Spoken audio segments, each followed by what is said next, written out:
Hello and welcome to Literati. It's a space where stories breathe, ideas take shape, and writers help us make sense of our shared humanity. Today we spotlight a book that is both haunting and necessary. It is not a work of fiction, but of testimony of people whose voices have too often been silenced by conflict and survival. Our guest today is Chitra Nagarajan. She is a writer, a researcher, and human rights advocate. Her latest book, The World Was in Our Hands, Voices from the Boko Haram Conflict, is a powerful collection of first-person narratives from survivors, witnesses, and ordinary people caught in the decade-long violence that has reshaped northeastern Nigeria and the Lake Chad region. In this extraordinary work, Chitra gives us not statistics, right, but of stories, the voices of men, women, and children who endure abduction, loss, displacement, and rebuilding. The book brings together their memories of life before the insurgency, their struggle to survive, and their voice or their courage to imagine peace and the aftermath. Ladies and gentlemen, please welcome Chitra Nagarajan. She has spent years working in Nigeria as a peace-building practitioner. She's a researcher, gender specialist. She has worked with the United Nations, international NGOs, and local community organizations. The list is endless. Chitra, what a pleasure to have you join me. Such a pleasure to be with you too. This is a long time coming. I must first of all say, well done. Thank you. Thank you for the hard work that you've done, for going behind the stories. But I do have to ask you, The World Was in Our Hands feels less like a reportage and more like remembrance. Why was it important for you to go on this story, and how long did it take before we had this collection? Thank you for that question.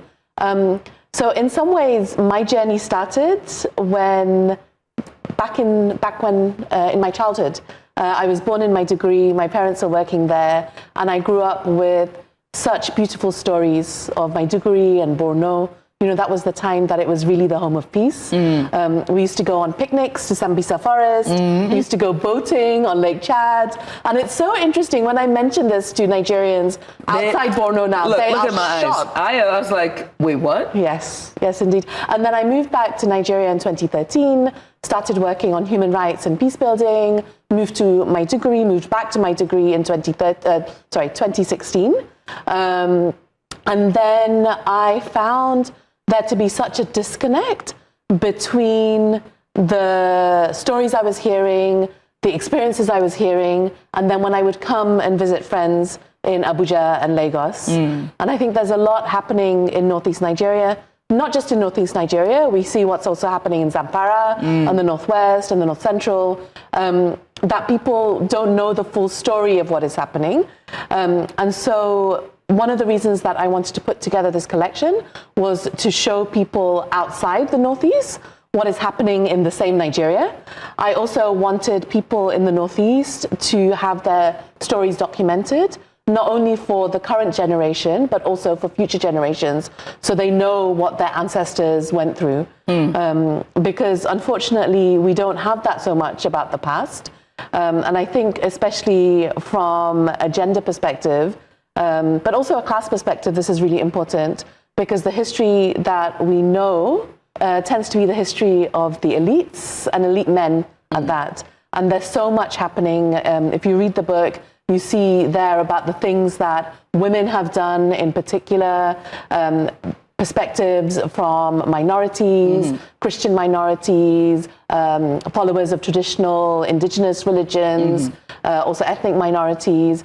And it was very important for me to document that for today, but also for the history of the future, the archive of the future. The title, The World Was in Our Hands, is suggests something lost, fragile, or something fragile, one would say. What does it mean to you? And how did you arrive to that title, The World Was in Our Hands? The World Was in Our Hands was actually something that a young person who I interviewed said during the course of the interview.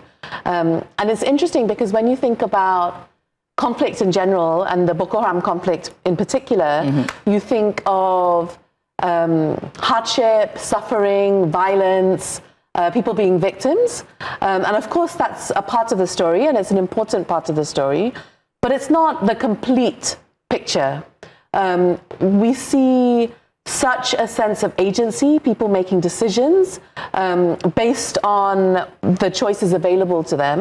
And for this young person, they actually were talking about being in Boko Haram and the sense of pride and relevance that they had in the group, which as a young person, as a young woman in particular, was denied to them in mainstream society. Very interesting, because I want to talk about the women here. A very striking aspect of it was your portrayal of women, not only as victims, but also as community anchors, negotiators. They were also leaders as well.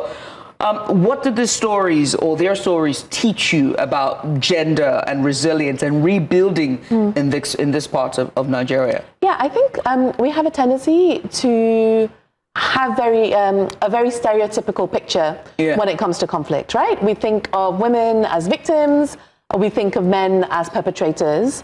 So we think that they are the ones doing the fighting, women are the ones who are displaced, who experience sexual violence and other forms of violence. And of course, this is true. And at the same time, and I think this is something that The World Was in Our Hands shows us, and my work in Borno and across Northeast Nigeria since 2013 showed me, is that the reality is that men can be victims also, and women can be perpetrators, they can be saviors of their community.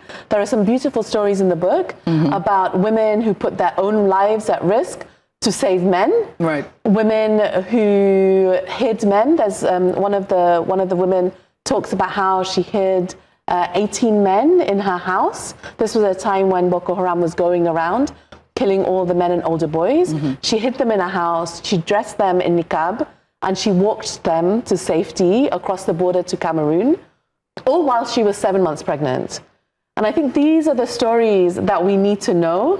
And these are the stories that we risk losing, because even today, just a few years after these events took place, the men who she saved still ring her to thank her for what she did. But I know from speaking to other women in my degree that when they talk about what happened and what they did, sometimes the men in their communities ask them to be quiet, to not talk about this in public, because this is reminding them of a time where they were weak and were not able to act as men in the way that society respects or ask of them to.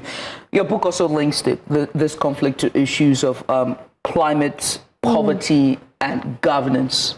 And so, and that Boko Haram did not emerge from a vacuum. That's one of the arguments in this book. Why was it important to make those intersections visible for your readers when it comes to highlighting all of these gaps? I think for me, what I really tried to do with the book was take people's experiences as they told them to me, not coming in with any agenda. So the things that came out in the book were based on what people told me. I do think it's important to look at the context.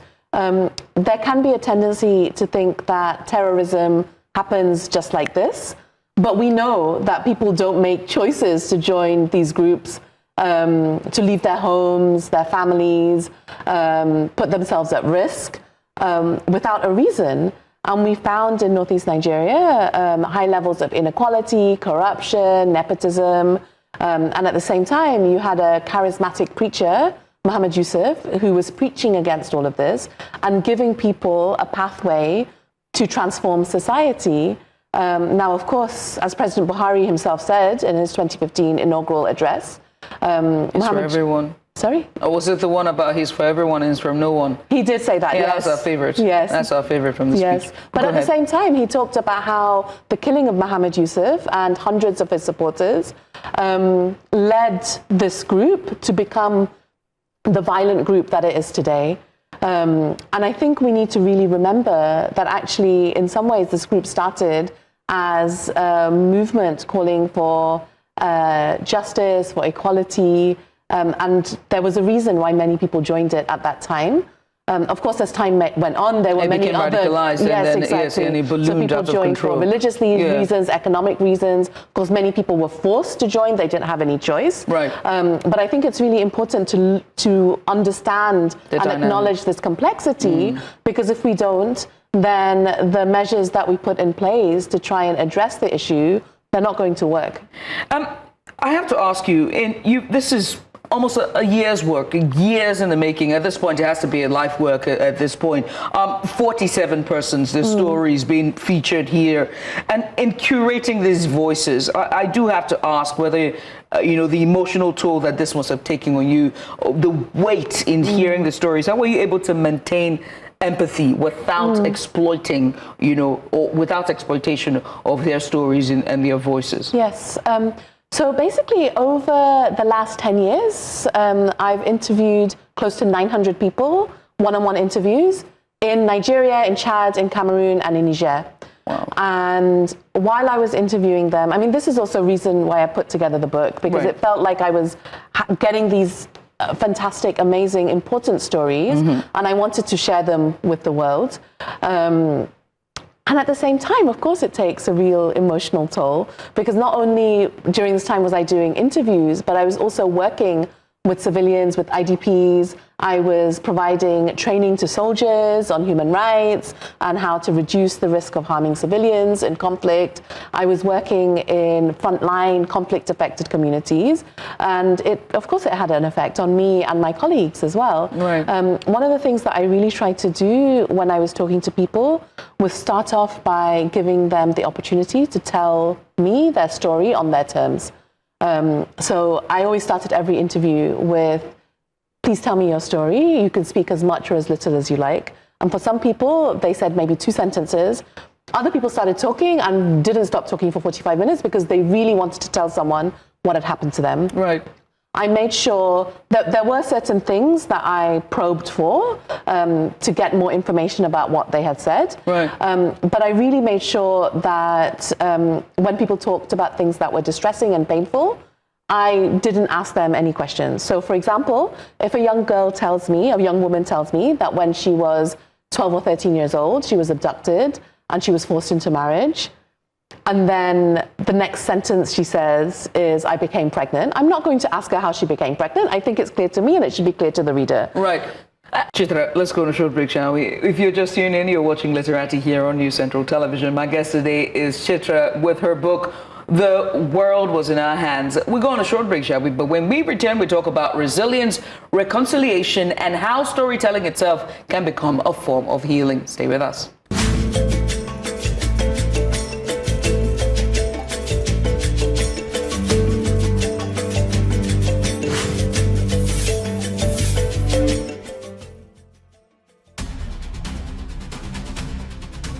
As the world winds down, the truth is just beginning to unfold. Stories tonight. ICRC mourns rising spate of kidnapping in Nigeria's north. We need electoral reforms. The way it worked now did not work for us. Join us tonight at 9 p.m. where we bring the world to your screen with clear and incisive reports. Tonight on News Central, every story counts.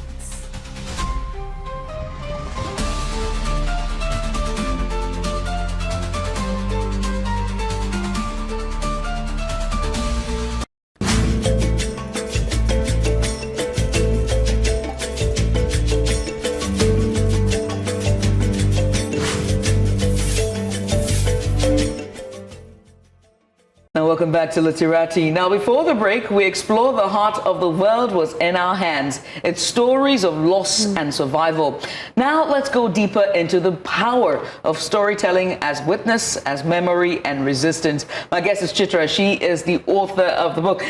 Chitra, you said before that, peace building begins with listening. And so I do have to ask, what did you learn about healing, both collective and personal, through the voices that you have gathered in this book?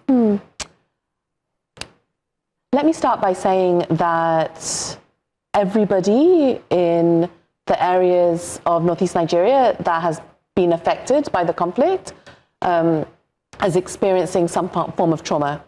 Whether it's the trauma of losing their livelihoods, of leaving their homes, or it's the trauma of being in an attack, being abducted, being raped, seeing your parents being killed in front of you.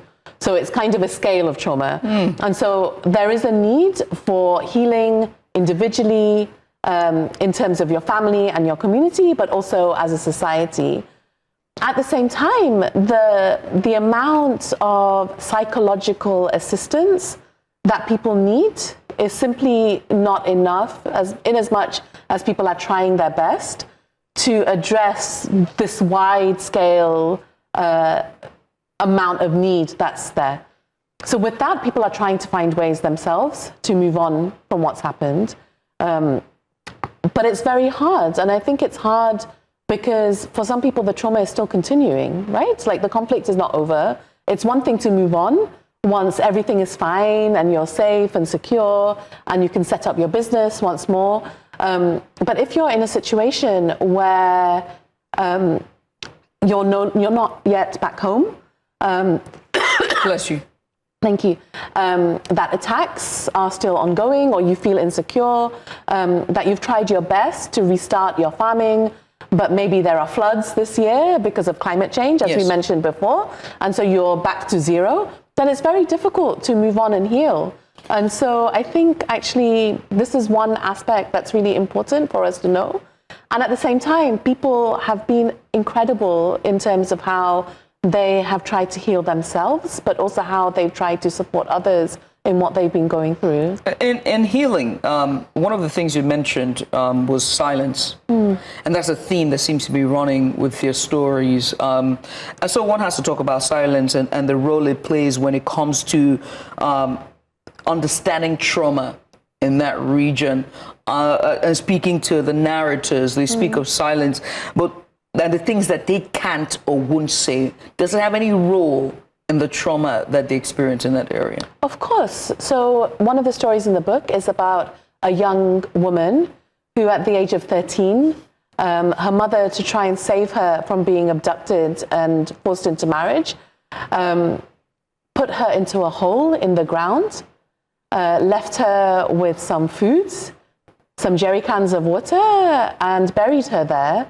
And she was there for months alone, by herself, no light, in darkness. The food ran out. She lost, the water ran out. She lost energy. She was imagining that everybody had been killed above ground, and she was just there in this hole by herself. Now, when she came out, after Nigerian military soldiers came in, the mother said, "Can you please help me dig up my daughter?" She got medical treatment, psychological treatment, because of the military doctors who were there. But after some time, I mean, of course, like, can you imagine being 13 years old and buried in a hole for months? Being in the dark for months. She has one not of the received... haunting and most harrowing stories. Yes, she has not received any psychiatric, psychological... evaluation. Counseling. The only thing that she has been told by her doctors, who are trying to help her, is try not to think about what's happened, try to move on, try to forget about it, go back to school and carry on your life. Yeah, and that's what she's trying to do. That's what she's trying to do, because, as I said before, there are not enough mental health professionals, especially in rural areas, to be able to do that. And this is just one of the ways that we see the answer to mental health issues being, don't think about it, let's move on. Right. And that's the silence that you spoke about. And so I do have to ask you, what surprised you while, curating this book? What was something that even challenged your perception and your years of experience? That's taking a while. Yeah, no, I'm reflecting on your question. I think for me, how much women are able to do, how much they're able to negotiate, because of the way that they're viewed in society. So, and in the book as well, you have case after case after case of women doing things, of going to places, because they're not considered seriously, they're not considered to be a threat. And so in Niger, for example, I interviewed a woman there who, she and the other women in her village, one of the things that they were doing was they were trying to identify people who were going back and forth into the bush, to pass messages to them, to encourage them to come back, to leave the bush, leave Boko Haram and come back to society. They went to these areas, they talked to fighters, told them about the scheme that the government was putting in place, tried to reassure them that they would not be harmed by soldiers, that they would be supported to reintegrate into society. And the reason that they could do that was because they were women. If they were men, they would have been killed, either by the military or by Boko Haram, because both of them would have considered men to be the enemy. Right. You also see when people leave Boko Haram, when families decide to leave, who are the people who are sent first? It is the women to check what the situation is like, to check whether it's safe for them to return. And after they come back, then, if it is, they will phone their husbands and the men will come back. So we see that women's position makes them vulnerable, of course, because we live in a patriarchal society. Right. But also there are opportunities there for women, which means that both they are put at risk because of that, but also they can benefit from those opportunities as well. And so how has that informed your perception of hope in a place of so much despair? Did it change what you define hope to be now? And what does hope mean to those people when you were speaking to them? You know, I always say that my work in the Lake Chad Basin region, not just in Nigeria, but in our neighboring countries, has put me in touch with both the worst and the best of humanity. Mm-hmm. And I find so much hope in how people are carrying on, they're continuing their lives, and the things that they're doing to support others, even when it's not easy, even when it puts their life at risk. So I told you earlier about the woman who saved 18 men. She's just one of many women in her village who did the same. There are also other people who went into the bush, went to Sambisa to rescue people, who when they were abducted and trapped and they found a way to escape, as they was running, they were thinking about all the others that were still held there. And they went back and they stayed there and they found ways to escape for multiple groups of people before they then thought, okay, now it's my own time, now it's my own turn. It's always the women. It's women that carry some culture. But Chitra, before I let you go, there's a culture that we do on here. It's a tradition. So everyone who sits on this chair plays a little game show. Okay. It's called the Humor Judith Game Show. I named it. Everyone doesn't like it, but yeah, I'll stuck with me. Well, it's a small rapid fire question where I just throw at you rapid fire questions and you have to answer with the speed of lightning. Okay. You don't have to think about it. All right, let's go. First word that comes to mind when you think of Nigeria. Love. Okay, backstory. Why? I thought this was supposed to be a I was taking back. I was taking it back. I thought you were gonna say, I don't know, people, music, film. You know, kuli kuli. But why love? Because I love Nigeria. Gosh, and I have so many people in Nigeria who I love. Wow. Pen or recorder? What's always in your bag? Pen. Maiduguri sunrise or Lagos sunset? Which one? Maiduguri, of course, always. Sorry. It's Ojoro now. It's Ojoro. A word in Hausa or Kanuri that English can't quite translate. Iskanchi. What's the meaning of that? It's often translated to loosely translated immorality, but that's not the full. Iskenchi. I get it now. Iskenchi. Yeah. Let's see. One writer who has shaped your understanding of humanity.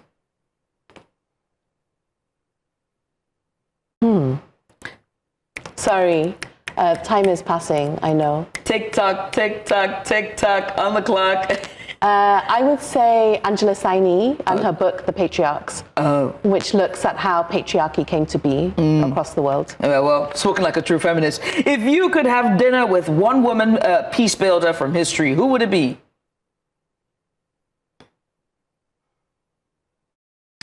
Sorry, I know this is supposed to be quick. What do you mean? Are we not peace builders? I would say Ellen Johnson Sirleaf, the former president of Liberia. That's a good choice. Because she came at a time where rebuilding was necessary. And she was the first woman. And she was the first woman after the Civil War. That is a good choice. I love that. Yeah, that's a nice. I'm stealing that one. I thought you were gonna say like Mother Teresa or something, but then you know what I mean. Like you shocked me. You really did. You're really African. I don't know what you're doing in Southeast Asia. But anyway, moving on. The story, if you could have dinner, or rather, the story from your book you revisit when you need courage. A story from your book that you revisited when you need courage. The story of the woman who was married at the age of 6, divorced at the age of 9, remarried at the age of 12, divorced again at the age of 15. My girl. And then she decided to no longer stay in her father's house, to be married and divorced at the will of men. She left. She found My girl. her place in society. She married a man, this time who she loved. And then when he was in the hands of Boko Haram, she was in a safe place. She went into Sambisa to rescue him. He unfortunately had been injured and was unable to walk.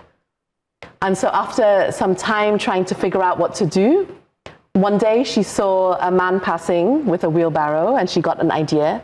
And she put her husband in the wheelbarrow and wheeled him over rocks in the bush to safety. That's my girl. I know her. That's my homie. I love that. And just charting a course for yourself and choosing to decide your destiny in spite of what the odds that life throws at you.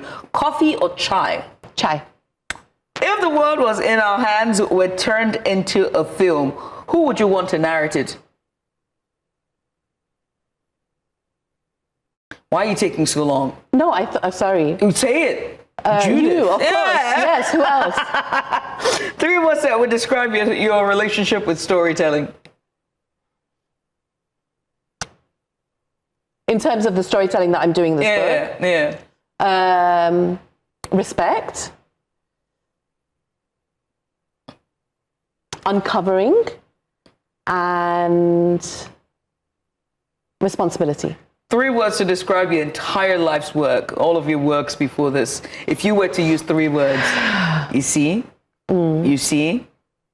go. Bold, audacious, resilient. Or, what's the other word? What's the word? I think it's audacious. Bold, audacious, and loud.